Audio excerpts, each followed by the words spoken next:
and they work out a regime that satisfies the Russians that they're not going to be attacked from what's left of the old Ukraine, okay?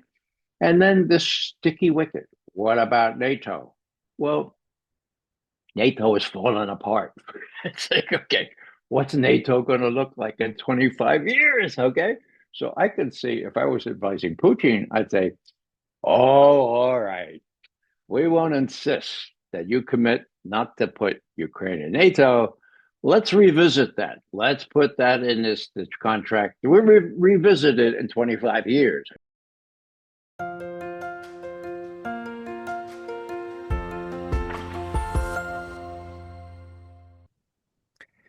Let's shift gears just a little bit to current affairs, which I want to ask you about. Like, if Tulsi Gabbard is actually becomes the head of the intelligence agencies, will she be the prime responsible to liaise with the president? Will other people compete for the attention of Donald Trump? And if you look at what happened, like the last 3 or 4 days with Netanyahu coming to Washington and then Donald Trump making this shock announcement that he wants to empty the Gaza Strip and rebuild. And he read that from cards. These were prepared cards, right? This was a prepared affair with people around him, at least partially responsible for making sure that this is policy, not just a brain child of out of the moment. He has a lot of those, right? He talks out of the moment, but this one was prepared.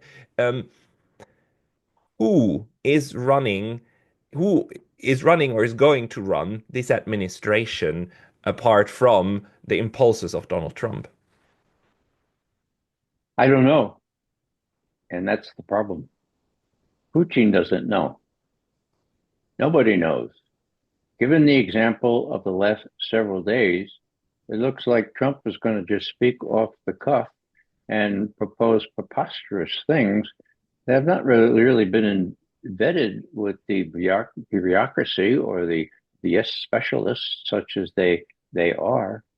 Um, so this is, I mean, this was. There are adjectives to describe what he said about Gaza. The best ones I get from a friend of mine who said that he was deranged, delusional, and dangerous. Now, during the electoral campaign, Mr. Putin was asked, who do you prefer? I mean, you got it looked like Biden versus Trump. And he said, oh, Biden, tongue in cheek guy. I Well, remember why? that. Why? Well, because he's predictable. Sotto voce, we don't have to deal with this unpredictable guy that we don't know what's going to do. Okay. And then when it turned out to be Vice President Harris, he said, "Oh yeah, now we're going to we hope that Harris wins because Joe Biden told us to vote for her, and they would be more predictable." Well, that was tongue in cheek, but this is essential. I spent a long time putting myself in the shoes of Soviet or Russian leaders. What they hope for, what they yearn for, what they lust for is a president across the Atlantic Ocean who is predictable. After all, they have their fingers on the codes, for God's sake, the nuclear codes. So, what is Trump to make of all this? Who's in charge? Well, it was bad enough when a person who was really non-compos mentis, that would be Joe Biden, was deferring these decisions to the likes of Blinken and Sullivan, and the worst was prevented because every now and then the Defense Department would intervene and say, "No, that's a bridge too far. We won't go that far," and then they'd be overruled. And then anyhow, there was a real Donnybrook. Now, what's going on now? Trump is making these decisions all by himself. Now, what's the other side of this? He did pick Tulsi Gabbard to be his director of national intelligence. Now, that is big because he must have known and he must have been advised that she knows which end is up, and she might even tell him things that he didn't want to hear. Let's assume that she was picked for that reason. What's she going to tell him? Well, assume she's confirmed. I think she will be confirmed in the next couple of days. Well, on Israel, I think that is all run by the State Department and the ideologues and the Israeli lobby. And she has not been very good on Israel because I guess she felt that if she had any chance at all of getting approved, she had to repeat the Israeli line. But in Ukraine, she does know which end is up. And she's going to be telling the president, look, Mr. President, I hate to tell you this, but it's not the case that Putin lost the war. As a matter of fact, Putin is very close to winning the whole shebang.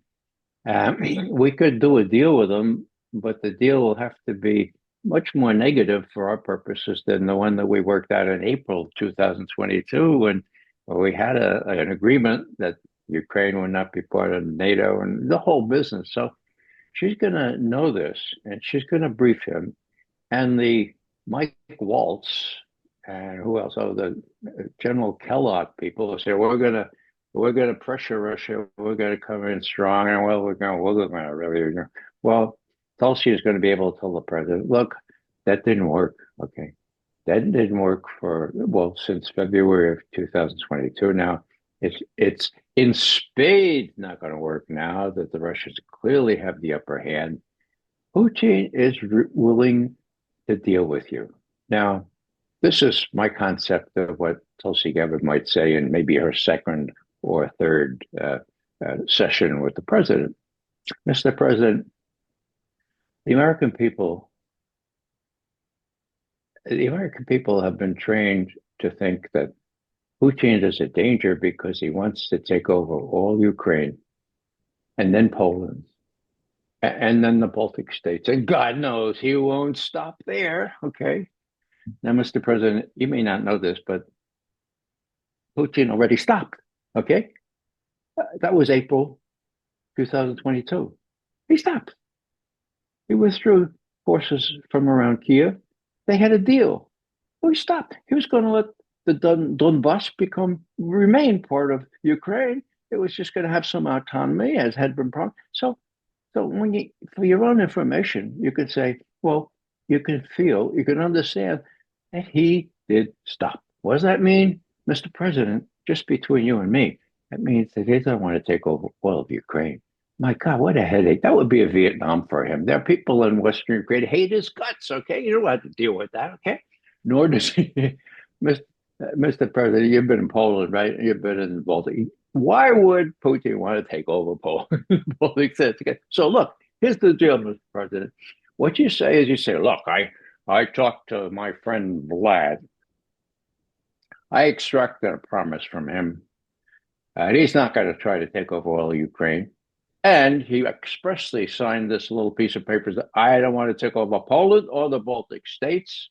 And so, Mr. President, to the degree that 80% of the American people were conditioned, were brainwashed, not too strong a word, to believe that this was the case by the earlier administration, we'll play on that. Let's say they believe that, well, you've got this great concession, okay? He's not going to take over the rest of Ukraine. He does have legitimate security concerns. My God, Trump has already said that. Trump has said, and this is a virtual quote, I can understand why Putin and the Russians wouldn't want a NATO armed and equipped up to the teeth nation on their long border with Ukraine. I can understand. Like, so, yeah. Hello. Well, that's the whole course of lever. That's the whole reason for the war. So, so there are hints that Trump is not as ideologically or as wedded to these notions that Putin has to be defeated. I think there's room for negotiations. Putin has already said, and some of his people have said, look, we don't even want all of the Ukraine that we could have easily now, like Odessa, like Kharkiv, you know? I mean, why do his people say that? Well, because they could work out, deals where now Odessa, if Ukraine is bereft of Odessa, it's just a landlocked farm for the rest of Europe, right? It has no access to commerce out through the Black Sea. So a deal could be worked out. You have multi-nation domain over Odessa and the port. That's been done before. So there are all kinds of things that can be worked out. And the sticky wicket, of course, and this is what all my colleagues say, and everyone says, the Russians, one big no-no is no Ukraine membership in NATO. Now, do This I is agree with that? Do I agree with that? Yes, I do. But now, just just let me continue for one more minute. So they come down to the end of the negotiations, okay? And they work out a regime that satisfies the Russians that they're not going to be attacked from what's left of the old Ukraine, okay? And then this sticky wicket. What about NATO? Well, NATO is falling apart. It's like, okay, what's NATO going to look like in 25 years? Okay. So I could see if I was advising Putin, I'd say, oh, all right, we won't insist that you commit not to put Ukraine in NATO. Let's revisit that. Let's put that in this contract. Revisit it in 25 years. Okay. No, not a yes or not a no, but let's put that on the back. I can conceive of that. These things can be worked out. And to, if Trump has any merit, he does do deals, and he's got the short end of the stick here. But there's still some flexibility on the Russian side. I am convinced, as long as he realizes that his hand is a pair of deuces and Putin's is four aces. I hope this is understood, but the craziness of the situation is that I think you're absolutely right. And a pivotal thing, a pivotal part of whatever agreement is going to come out with the Russians has to include some clauses forcing President Putin to sign something that he will not do something that he always said he will never do. And then sell that as a win. Oh, we made him promise verifiably that he will never attack Poland, which he always said, and we don't want that. We don't want Western Korea. We don't want that. But in this sense, I think he wouldn't have a problem signing that. He would probably have a problem understanding why that is in the treaty in the first place. But there's a line, and I think you're absolutely correct. The Well, let me just add, Pascal, you're the only one of my many interviewers or friends who has said that. In other words, there's this almost ideological firm position. No, no, no. Putin will always insist on a firm no Ukraine and NATO. And I try to say, well, look, 25 years from now, and no decision yes or no in NATO, but we put it off for 25 years. This is all very, very speculative. But why not? If he wants a deal, and I think he does, and if Trump wants a deal, these kinds of rhetoric and these kinds of playing on the mistakes of what Bush, well, not Bush, but Biden and the others persuaded the American people to believe, you're the first one I have to say, and I thank you kindly for coming forward and say, yeah, that makes sense to you because that makes sense to many other no, people. because look, there's one more very important element, which is the United States of today is not the United States of the 1990s anymore in the global perception. I think the one thing that is utterly clear to the Russians and the Chinese is that no piece of paper that the United States signs is safe from the president that it signed it or from the successor. Like none of them. Not the North American Free Trade Agreement, not its successor. Currently, the new treaty that Trump himself made. I mean, any promise, anything on paper is and will be broken. So the only thing that actually matters is the verifiable mechanisms that you create. And I think Vladimir Putin understands that very, very well. So whatever is on the paper is one thing, but the verifiable mechanisms to make that operational, that's, in my view, what I think the Russians are going to be looking out for. And that's something that doesn't play on the level of you know, let's put it into the Washington Post and the New York Times and brag about it as a big win. So the question is really the mechanisms that you create, because anything else at this point, and I'm sorry to say, it's not reliable because the way the system works at the moment in Washington. Well, you're right.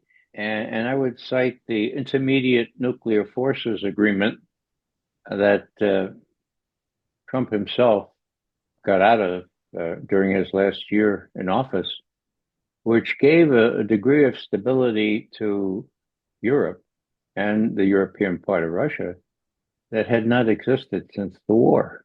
When I say war, I'm talking World War II, right? Now, they destroyed a whole class. They destroyed missiles that were built and in place. They destroyed them, like all intermediate range and smaller range missiles, because of this treaty. Now, this treaty was one of the doverai no proverai, okay?